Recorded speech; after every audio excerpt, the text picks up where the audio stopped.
কিটচেনলৈ পুনৰবাৰ স্বাগতম জনাইছো। আজি মই এটা মাছৰ ৰেচিপি আপোনালোকৰ সন্মুখত লৈ আহিছো। আজি মই বনাম আৰি মাছৰ কাৰী।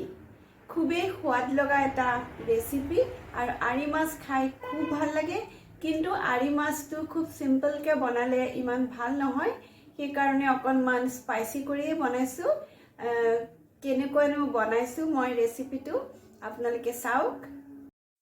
আৰি মাছৰ কাৰী বনাবৰ বাবে মই প্ৰথমতে মাছখিনি মেৰিনেট কৰি লৈছিলোঁ। ইয়াতে নিমখ, হালধি, মিঠাতেল আৰু অকণমান বেচন মই সানি আধা ঘণ্টাৰ বাবে ৰাখি থৈছিলোঁ। এটা মিডিয়াম সাইজৰ আলু টুকুৰা টুকুৰকৈ কাটি লৈছোঁ। নিমখ হালধি আন্দাজমতে লৈছোঁ। এটা মিডিয়াম সাইজৰ বিলাহী পেষ্ট কৰি লৈছোঁ।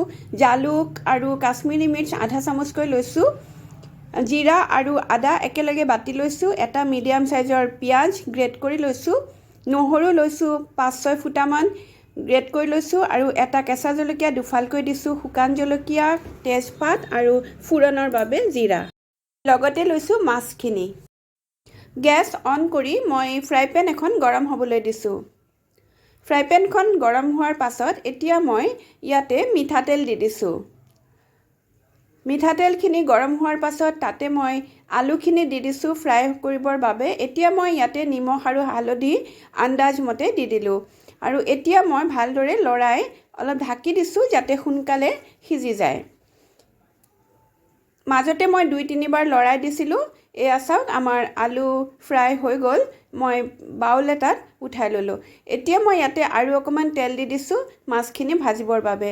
মই গোটেই কেইটুকুৰা মাছ মই ইয়াতে দি দিলোঁ। গেছৰ ফ্লেমটো ল' কৰি মই ঢাকনাখন দি দিলোঁ।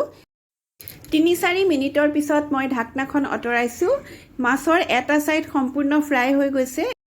এতিয়া মই একেধৰণেই এই ছাইডটো সিজিবৰ বাবে মই আকৌ ঢাকনাখন দি দিছোঁ। 3-4 মিনিটমান এইদৰে মাছখিনি ফ্ৰাই হোৱাৰ পাছত এয়া চাওক, ধুনীয়া কালাৰ হৈছে, হৈ গ'ল মাছখিনি ফ্ৰাই কৰা। আৰু এতিয়া মই এটা বাউলত উঠাই ল'লোঁ। এতিয়া একেখিনি তেলতে মই জিৰাখিনি দি দিছোঁ আৰু এটা শুকান জলকীয়া আৰু দুখিলা তেজপাত দি কেইছেকেণ্ডমান মই ফ্ৰাই কৰি ল'ম।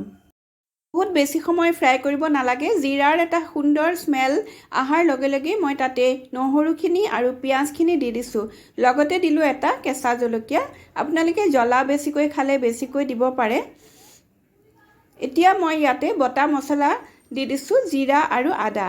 এইখিনি অকণমান সময় মই লৰাই লৈছোঁ। এতিয়া মই ইয়াতে দিলোঁ বিলাহী পেষ্ট। এয়া অকণমান সময় মই মিক্স কৰি লৈ তাতে মই আন্দাজমতে নিমখ আৰু হালধি দি দিছোঁ আৰু লগতে দিলোঁ কাশ্মীৰী মিৰ্চ আৰু জালুকৰ গুড়ি আধা চামুচকৈ আৰু লগতে মই অকণমান পানী দি দিছোঁ যাতে মছলাখিনি জ্বলি নাযায়। এতিয়া মই এইখিনি ঢাকি দিছোঁ। 1 মিনিটৰ বাবে মই মছলাখিনি ফ্ৰাই হ'বলৈ দিলোঁ। এয়া মই ঢাকনাখন আঁতৰালোঁ। মছলাখিনি সুন্দৰভাৱে তেল বিৰিঙি ওলাইছে। ইয়াতে মই এতিয়া আলুখিনি দি দিলোঁ আৰু লগতে দিছোঁ 1 কাপ গৰম পানী। এইখিনি উতলিবলৈ দিছোঁ। এয়া উতল আহিছে আৰু ইয়াতে মই এতিয়া বটা গৰম মছলাখিনি দি দিলোঁ।